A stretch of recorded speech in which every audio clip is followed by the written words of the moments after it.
Everything that I need at this point in my life, he has all of that. I don't know what your goals are. I don't know what you want to do. But here's what I know. If you stay the course, if you feel that it's a calling on your life, you're going to have some tough times. You're going to go through some things. But I encourage you, don't give up. I encourage you to stay the course because it's real. All things do work together when you are in your calling. I was blessed with this book here, The Relationship Depot, with Reverend Jeremy Mahood. Where is he? Reverend Jeremy. Yeah, give him a round of applause. All right, yeah.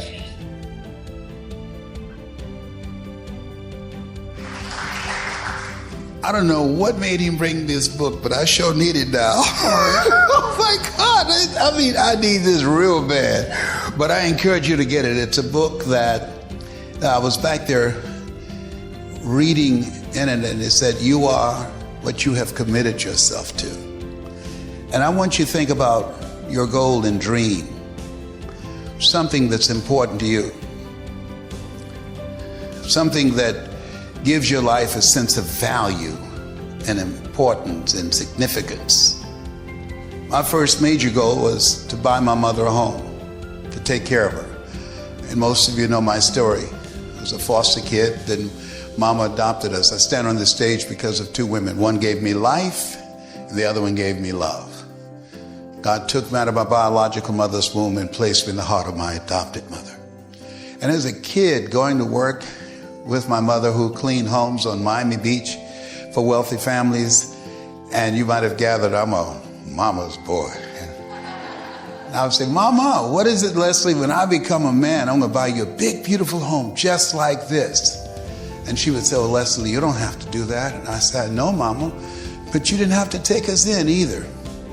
Mama, she only had a third grade education, but she had a PhD in motherhood. She had drive and determination, and I admired her. I gave, when Father's Day came around, I gave her a Father's Day card because she was Mama and Daddy all wrapped in one. And that became my first personal goal. And I remember shining the shoes of Mr. Swiderski. Mr. Swiderski was a very wealthy man. He said to his son, David, you want to become successful? He said, watch wealthy people and do what they do. And watch poor people and don't do what they do. And so I watched him and studied him. And he listened to motivational messages all the time. Earl Nightingale, we become what we think about. I didn't exactly believe that at first because I thought about girls all the time. Oh, behave. I have issues. Okay, so. And Zig Ziglar, if you give enough people what they want, they will give you what you want. Jim Rohn, when the end comes for you, let it find you conquering a new mountain, not sliding down an old one.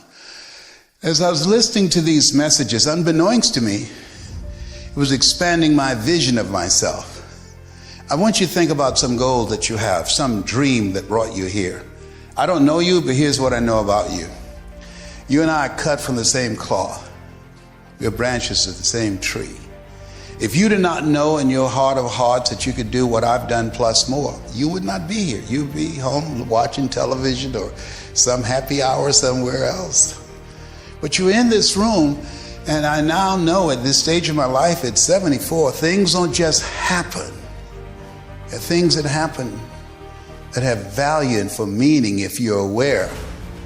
And as a result of this point in my life and this email, of all the thousands of emails on that day when I came in, and as I was saying to Ray today, which is Al's father and his mother that are here, I saw her. Give them a round of applause, please, for and the whole staff.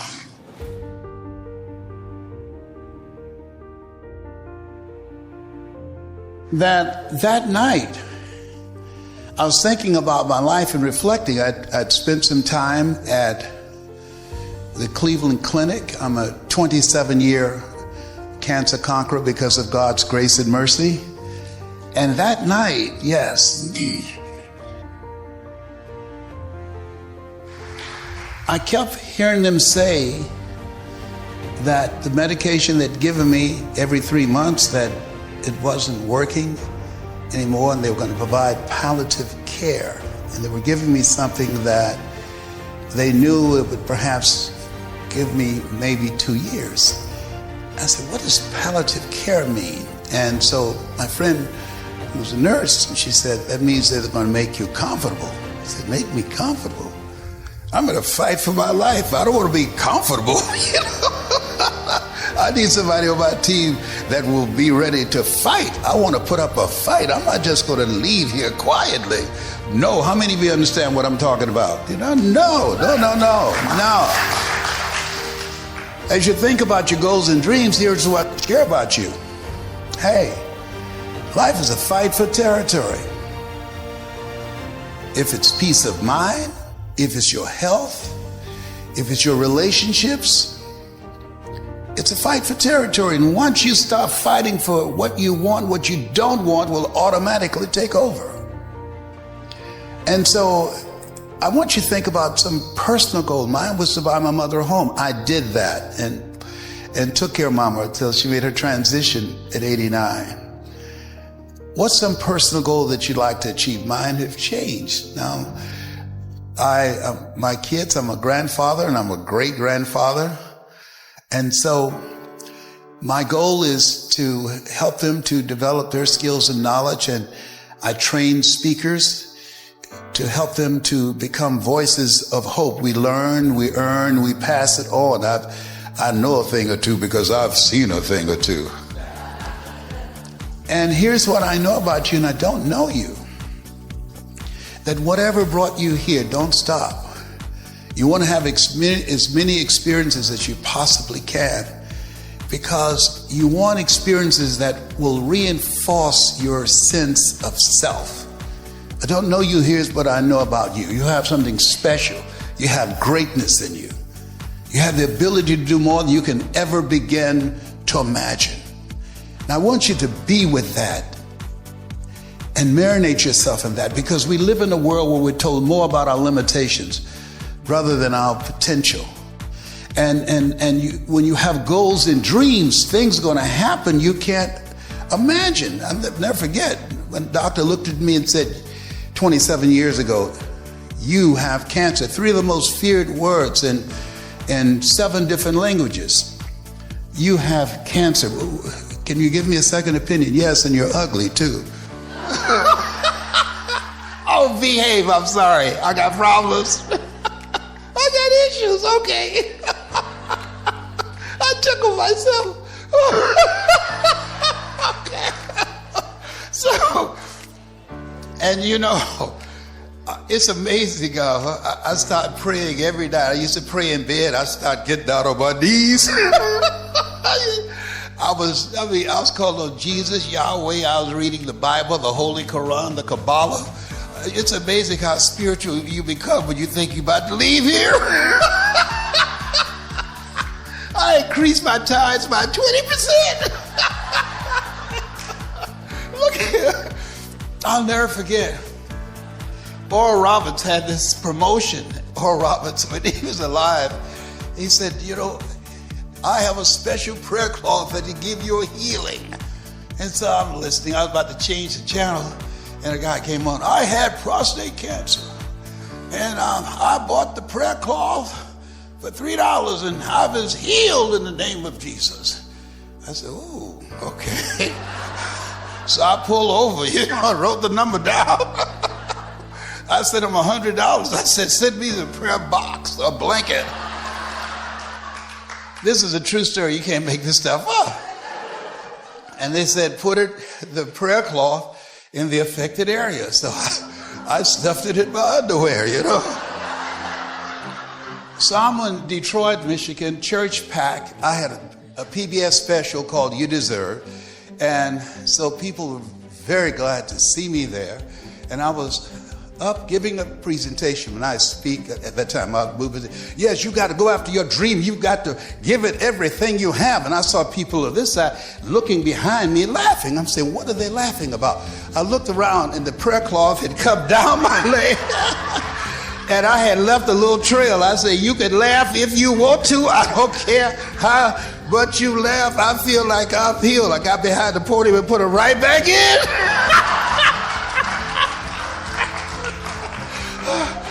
That was 27 years ago. I got some on now, right now. They fit well and depends. Anyhow, whatever. I'm sorry. I'm turning red, but you can't see it. Okay, all right. I promise to be good. I promise to be good. Okay. So things gonna happen to you in life. I'm telling you, if it hasn't, don't worry, just keep on living.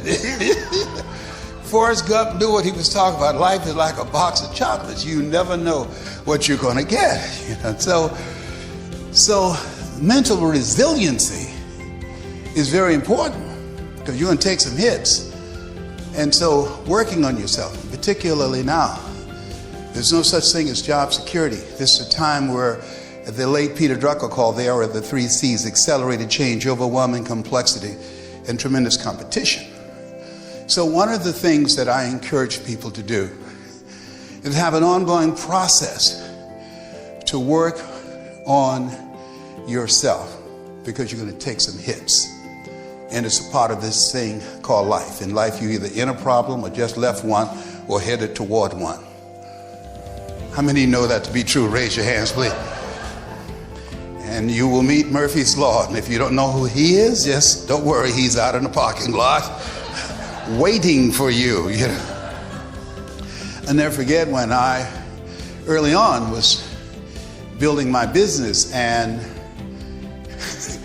I had this phone call. I'd been calling around to build my business, and I was sleeping on the floor at the Penobscot building in my office, bathing in this thing down the hall. In the good times, you put it in your pocket. The tough times, you put it in your heart.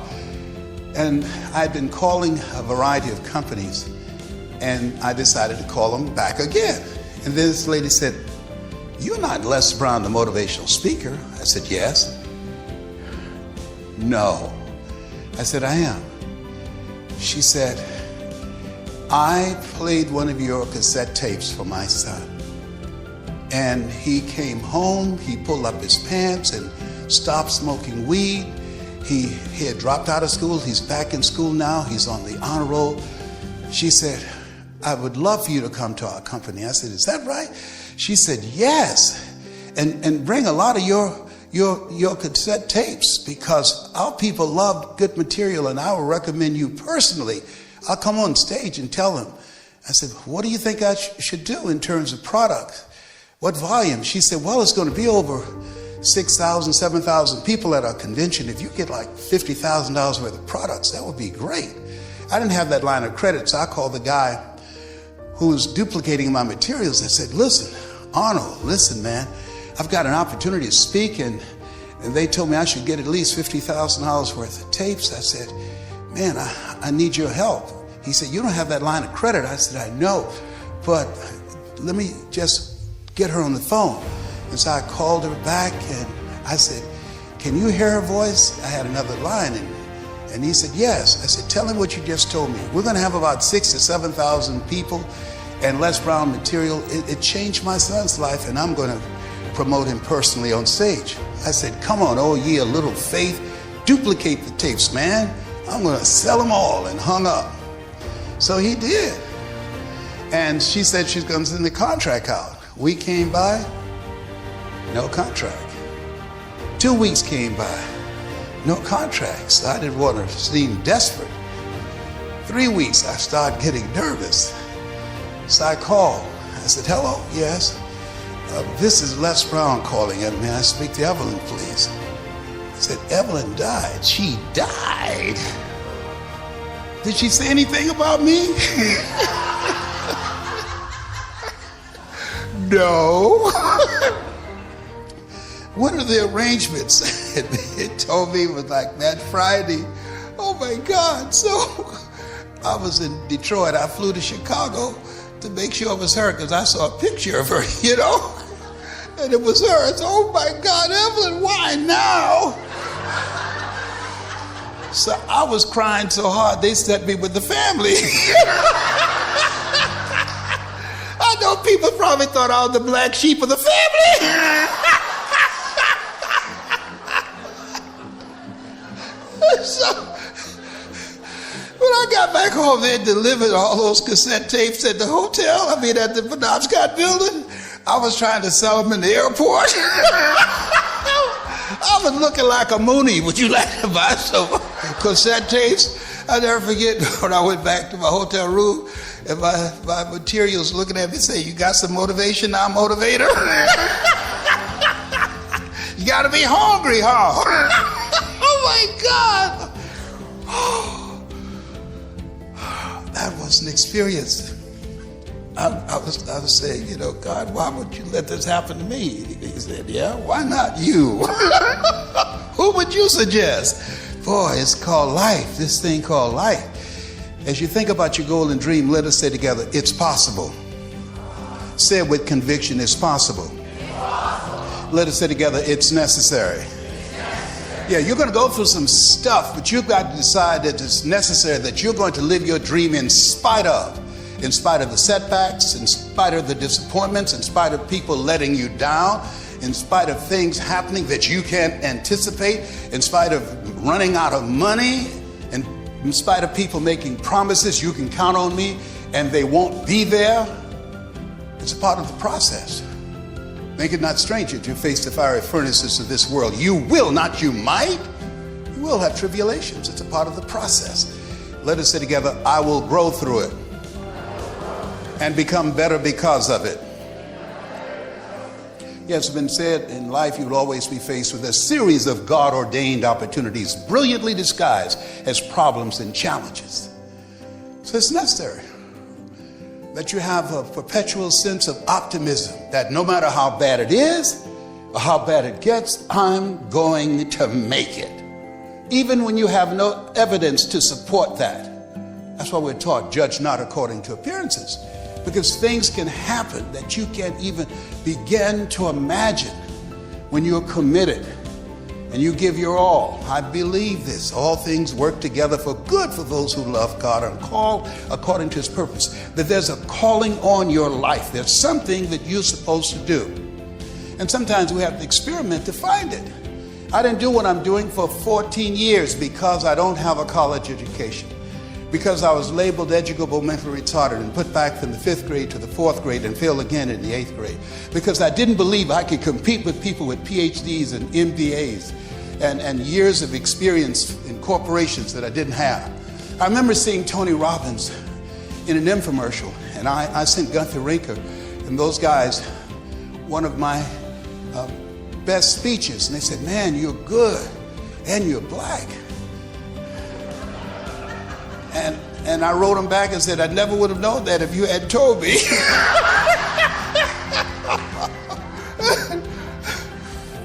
And he said, we just don't think a black guy would have appeal to the average American public. And they wouldn't take me on as a partner. And they established that, I had the complexion of rejection and Tony had the complexion of exception. They gave him a shot. All I wanted was a shot. And I never forget what my mentor said. He said, Brownie, he said, do what you do. Why are you here? What attracted you to this? I said, I want to change people's lives. Why, Brownie? Because someone changed mine. Good. He said, do what you do. Stay in your lane and do what you do. Master that. And trust me, the things that you don't have going for you, you're going to attract those things. You're going to attract the people, the resources, everything you need in order to make it. And there's some things that you hear that don't have value at that point in time. that as you continue to keep your commitment to your commitment, it begins to show up in your life. Have you seen that happen, please?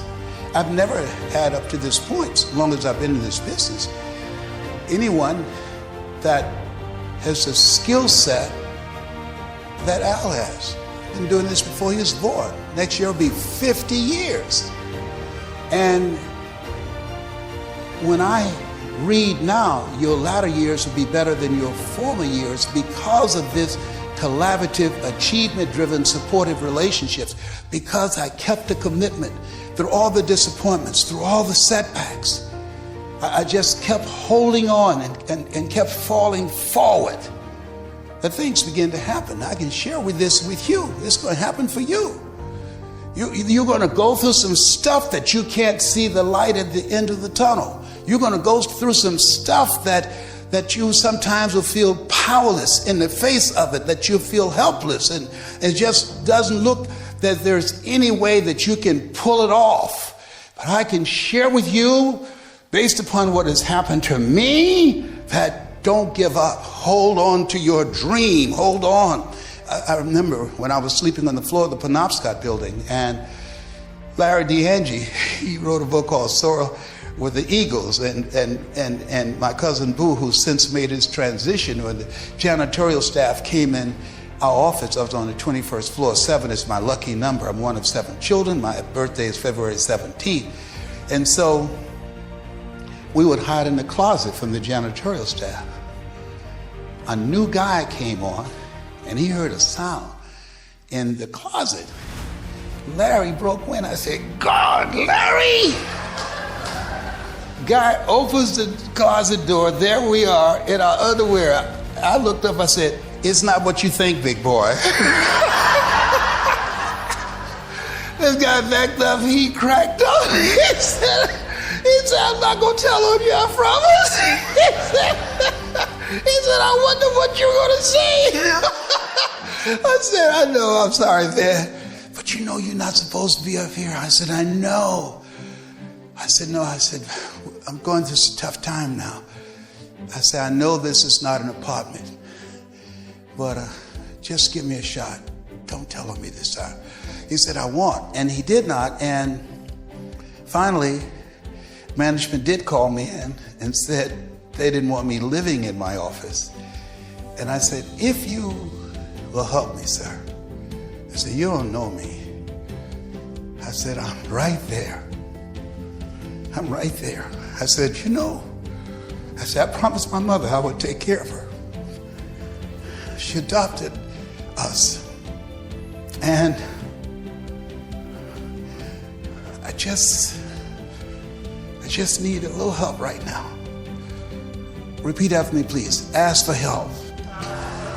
Not because you're weak, but because you want to remain strong. Ask for help. And don't stop until you get it. And this guy, he said, "Okay."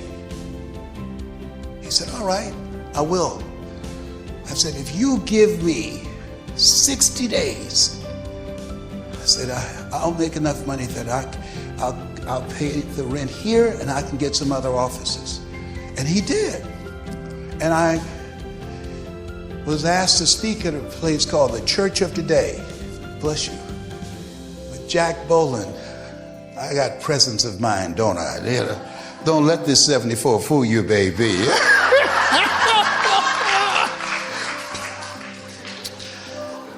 I spoke at a place called the Church of Today in Warren, Michigan. And when I spoke there, people came out in strong numbers and traffic backed up. And one night, a television reporter came and said, "Hey, who are you?" I said, "My name is Les Brown." And he did an interview with me because it was unusual, the number of people who came out.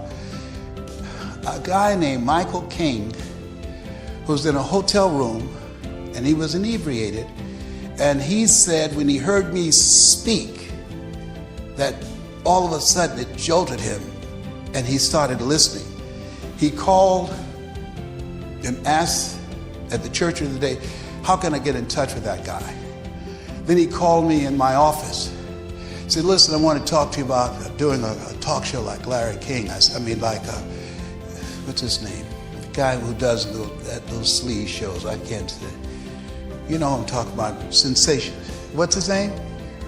Jerry Springer. We want you to be a black Jerry Springer. I said, I'm not your guy, and hung up. He called me back again. He said, okay. He said, I'll be interested in what it is you're interested in. He said, but I'm going to send you something, and you're not going to hang up on me.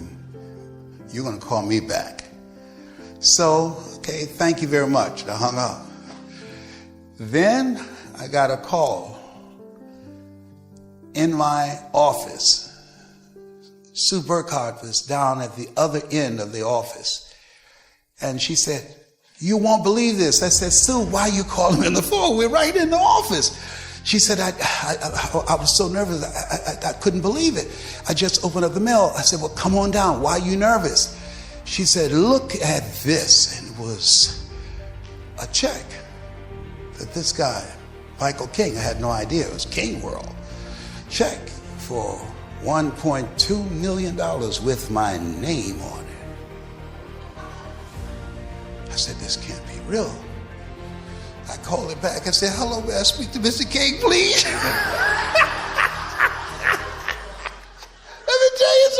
Let me tell you. Oh my God. He said, I told you were going to call me. I said, I know. Things are going to happen for you that you cannot anticipate. Eye has not seen, ear has not heard, nor has entered the heart of mankind. When you keep your commitment to your commitment on your dream, because that's been given to you. And there are many times that a dream will test you. How badly do you want it? That's going to happen to you. And so as you look at yourself and look at your goals and dreams, let us say together, it's possible. It's necessary. I let some people go. See, a lot of people don't ever live up to their true potential and never access their greatness because you can't soar like an eagle if you're surrounded with pigeons. There's some people you got to let go. That takes courage. There's a reason we're taught to be of good courage. It takes courage. Let us say together, let go or be dragged. There's some people that will compromise your energy, that they don't have the vision that you have and the dream that you have. Les, can I change them? No. It's a full-time job changing yourself. And there's some people so negative they can walk into a dark room and begin to develop. Oh, behave, whatever. The millennials, they don't know about that, all right? Yeah, they're nourishing relationships and they're toxic relationships. Nourishing relationships, they bring the best out of you. They challenge you. That's my relationship with Al. I feel younger because I'm in his energy and his vision, and he moves quickly. He's making things happen. And he sees the possibilities in me. I don't look like an old man to him. He can see that I still got the juice. Can you tell I got the juice up in here, all right? And so you need people who can see your stuff, who get you, who know you. And so,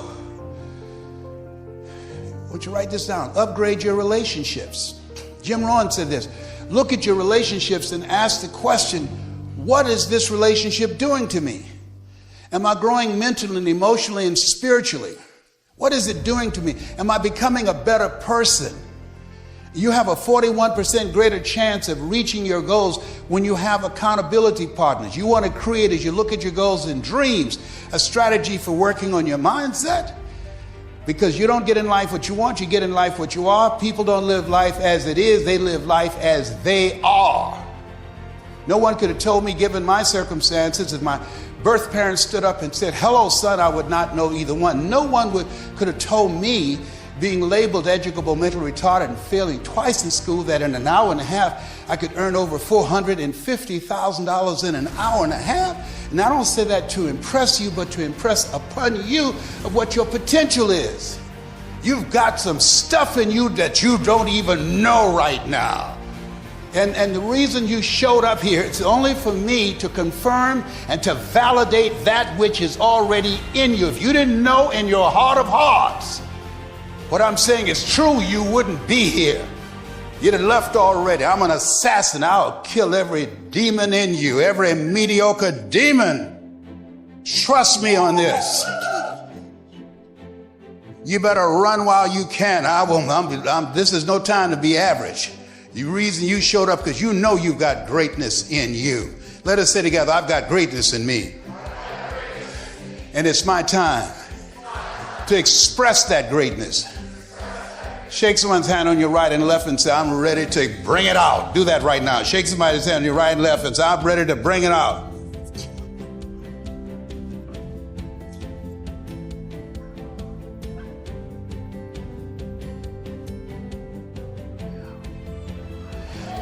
Here's your homework.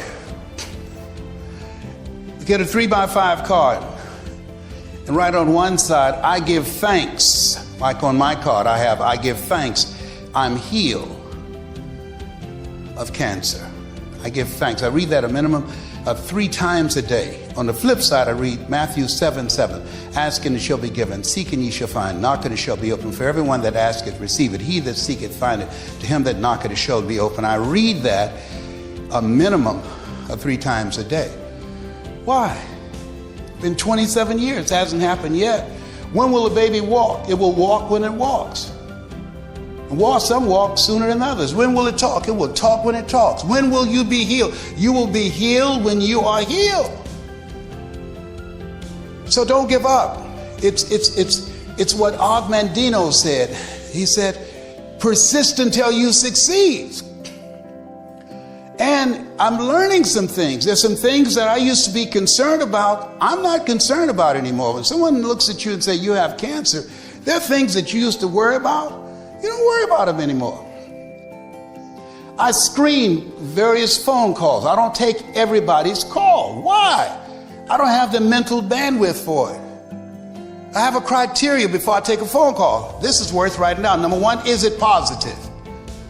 If it's not positive, I'm not taking it. 2, is it productive? Is this the best use of my time? 3, is it purposeful? Is it in alignment with the direction in which I'm going in? And 4, is there some benefit for both of us in it? I don't have time to waste. Am I making sense to you on this? Yes. And so one of the things I encourage you, the guy asked me, if you had to talk to the 30-year-old Les Brown, what would you say to him? I would say to him, take a chance on yourself. For 14 years, I didn't take a chance on me. I believe what was said to me. Mama said sticks and stones can break your bones, but words can never hurt you. How many of you know words can really hurt and very deep? Am I correct on that? All right? And so we're taught, be ye not conformed to this world.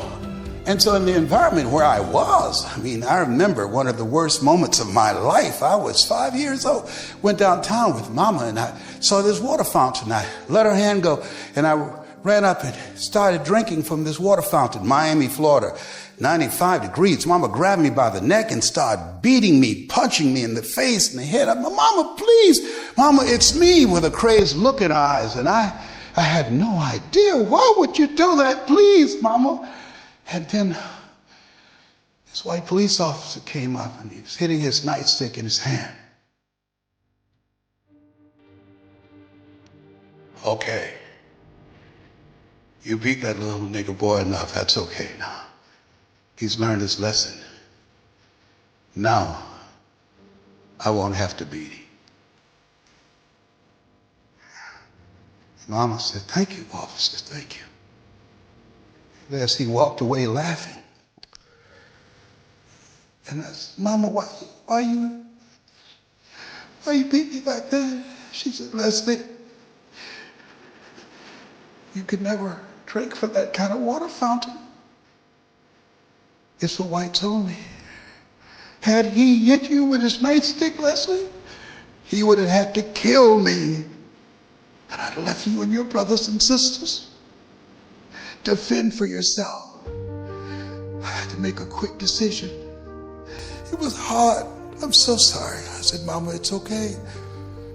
It's okay. Let us say together, defining moments. How many of you ever had a defining moment in your life? Raise your hands. That was a defining moment for me. And I remember as we were going back on the bus on Miami Beach,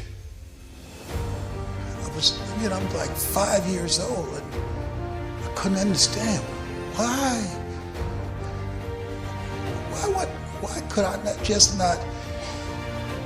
drink from that fountain? There's only one kind of fountain I can drink from. And here's what I know, that in life,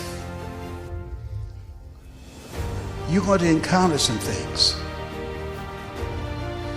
And you can allow that to define you, or you define yourself. I was talking to a lady in the audience, and she was working for this company. And they told her she'd been training managers and helping to develop their managers and teaching them leadership skills that would help them to become successful. And she said, I want to be a manager. And they said, you can't do that. And so Stephanie Blake quit. Where are you, Stephanie? Give her a round of applause. Yeah.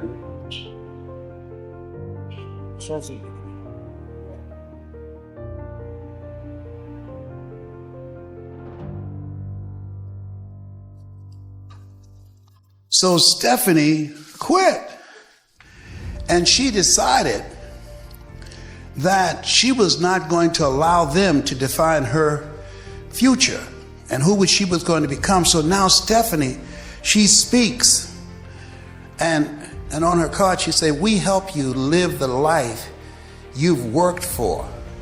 That she'd worked for helping people to develop their leadership and managerial skills. And even though where she was, they said, you can't do that. We don't have women managers. She decided to create her own path. As you look at yourself and look at your goals, Helen Keller said that in life, that when one door closes, another door opens. But most of us spend so much time looking at and talking about the closed door, we don't see the open door. I like something that Marion White said. He said, in life, when you don't have enough courage or insight to know that you have outgrown a situation and it's time to move on, life will move on you. And so stuff's going to happen, but you have the power, just as Stephanie, to decide that's not going to define you. You have the power. You can become bitter, you can become better. And so I realized that in order for me to make it, I had to become better. And I started programming myself, listening to motivational messages, reading 30 to 40 pages of something positive every day for my mindset. And I encourage you to do that. Why? Because you can take some hits. Things are going to happen. People are being replaced on jobs at an accelerated rate with artificial intelligence and robots and in a global economy. And so this is a time that you have to reinvent yourself and look for ways in which you can better your best. Today, you either expand or you are expendable. Let us say together, I'm expanding my vision of myself. I still have the juice. I can do more. There is more in me. The best is yet to come. So let us say together, it's possible. I can live my dream. It's necessary. My dream is necessary. Of being debt-free, drama-free, stress-free, and happy. And it's me. See, George Washington Carver, I like this quote. He said, do what you can where you are with what you have and never be satisfied. George Bernard Shaw said, the people that make in this life, they look around for the circumstances that they want, and if they can't find them, they create them. And so this is a time that is the most incredible time in history, that we have everything we need to live our dreams. Everything you need. You can learn whatever it is that you desire to do. And with collaborative, achievement-driven, supportive relationships and the drive, the hunger that you're going to make it happen, and not giving up, because, and I can share with you based upon what I know, you will fail your way to success. You're going to fail your way to success. And 86% of people allow the fear of failure to outweigh their desire to succeed. You're going to fail your way to success. And when you're willing to come back again and again, it doesn't matter how many times you get knocked down. What matters is how many times you get back up. And so that's all you got? And I can tell you that I remember going through a divorce from someone that I loved very much. And my best friend, Boo, died waiting on a liver transplant. And my mother died. And I was diagnosed with prostate cancer. It was a tough time. And I popped. I took some hits. I was knocked senseless. I've seen fights where a referee would step in and stop it because they could tell the guy didn't have enough to continue. He couldn't even raise his hands to defend himself. How many of you ever seen that before? And that's where I was. I took those hits. And I learned something through all of that. That the key when that happens is continue to affirm to yourself, no matter how bad it is or how bad it gets, I'm going to make it. I'm going to make it. I kept saying to myself, had nothing to point to, had no evidence that I could build a case for my ability to recover from what I was going through. My mother, I'd never seen anyone die before. My mama took her last breath. I remember saying, Mama, I'm gonna make you proud. I'm gonna make you proud that you chose us. I'm gonna make you proud. And I remember before she had lost consciousness, she said, you're gonna be all right, Leslie. You're gonna be all right. And that stayed with me. And I ask now, at this stage of my life, I want people to know, I believe that there's a calling on all of our lives, that we were created on purpose, with a purpose. Some people find out right away. Others experiment like I did. I used to be a disc jockey, a state legislator, a community activist, a photographer. I used to book concerts. I did a variety of things, just trying to find my place. How many of you know what I'm talking about?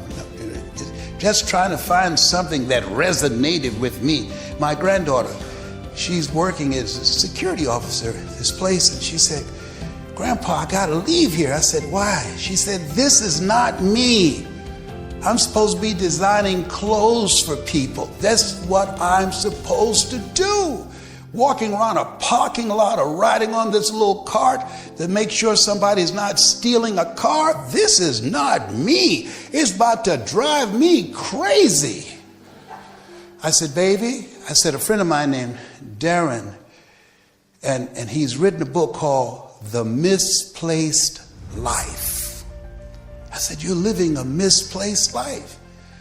And there is a place for you that resonates with you. You're just not there now, but you have to do what you need to do in order for you to get to that place. She said, okay, Grandpa. I said, in order to get that, baby, you got to be hungry. Why do you keep on saying that? People that are hungry are willing to do the things today others won't do in order to have the things tomorrow others won't have. People that are hungry go all out. People that are hungry don't need an alarm clock to get up in the morning. People that are hungry, they use their time wisely to learn all that they can. People that are hungry know that average is over. Whatever you do, you've got to master it. You've got to make yourself stand out. She said, I'm hungry, I'm hungry. I said, good. She said, can you send me somebody to be tired? I said, I knew that was coming. Let us say together, it's me. Let us say together, it's hard. How many of you know it's hard? How did you become such a powerful speaker yourself? Well, people say that I'm a powerful speaker. I think I'm a much more effective speech coach. But I study. I believe that as you look at yourself and you have the sacred opportunity to speak to audiences, to inspire them, because at the end of the day, when we speak to an audience, there are three things that we want to accomplish. We want to change their collective thinking, that's number one, and how they see themselves and the story they believe about themselves. The second thing is that our goal is to not only change their thinking, but to broaden and to expand their vision of what's possible in their lives. And the third thing is to inspire them to become, as Mother Teresa would say, to become a pencil in the hand of God and start writing a new chapter in their lives. And so I think that what people admire me for, and why I have received the highest award from the National Speakers Association and Toastmasters International Golden Gavel Award, and was selected among the top 5 speakers in the world. I think what they admire me for is the impact that I've made with audiences, achieving the objectives that I just talked about. Because when people hear you speak, the goal objective is for them to leave there feeling better about themselves and talking about the experience that you created for them to get that vision of themselves. Oliver Wendell Holmes said that once a man or woman's mind has been expanded with an idea, concept, or experience, it can never be satisfied to going back to where it was. And my goal is to, when I speak to an audience, is never allow them to be comfortable with living a life of mediocrity, of being comfortable of being average.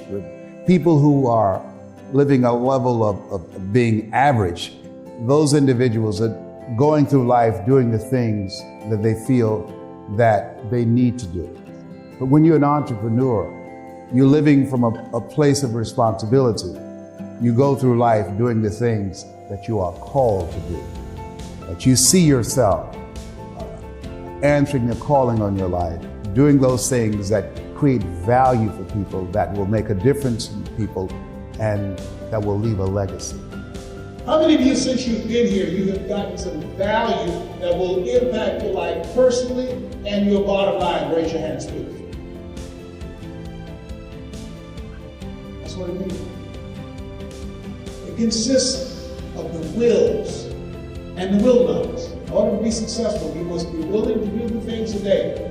Invest in yourself, fix and coaching. In order to be successful, you must be willing to do the things today. Develop strategic relationships with people that you can learn from, that others won't do. In order to have the things tomorrow, others won't have. You're investing in yourself. You're coming here, flying here, driving here. You're taking the time to learn new strategies and how you can offset the competition. Makes you different. You're uncommon. One great American said, I choose not to be a common man. It's my right to be uncommon if I can. I seek opportunity, not security. I do not wish to be a kept citizen, humbled and dull by having the state look after me. I want to take the calculated risk, to dream and to build, to fail and to succeed. I refuse to live from hand to mouth. I prefer the challenges of life to the guaranteed existence, the thrill of fulfillment to the still calm of utopia. I will never cower before a master, nor bend to any threat. It's my heritage to stand erect, proud and unafraid, to face the world boldly and say, this I have done. That's why you became an entrepreneur. That's why you're here. You have the boldness and uncommon desire to control your own destiny. Give yourselves a round of applause. Come on, bring your hands up.